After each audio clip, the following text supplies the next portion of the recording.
se Ashton Hall mu Rwanda azakirwa nandera Ashton umujama akamwakiriye mu Rwanda n'ingo tagakwiye kuba ari nka Jay Rwanda y'abakiri Kigali mu Bogari musore ngiye ndi mu Rwanda tuzi munini uterura tambisa icyongereza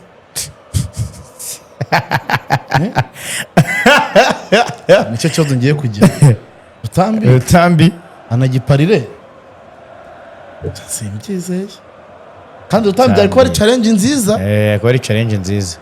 ariko ntacyazi mubi cyane ntacyazi ariko bamubi cyane bo nta nubwo bafite rega body nk'ira mutipe wari ukuntu nyine bo nabasore yantare ntacyazi ariko bafite yantare we n'inshuti yanjye baba Musabene ntacyazi kibazo ni none wazakirwa nande ntacyo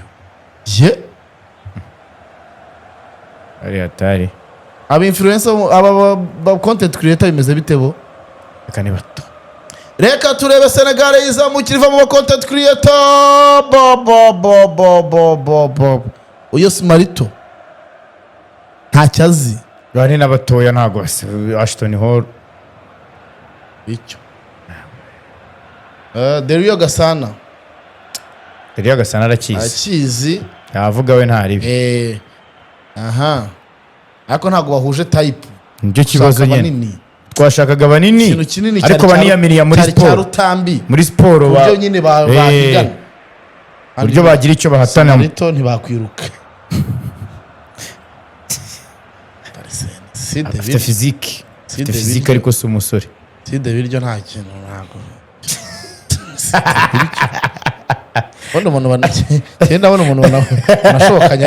ari kagarana gusa side biryo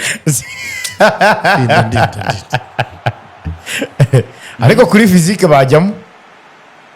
nuko batagaragara nk'umusore ba chef Farsa ntagara umusore ariko nyine ibintu akora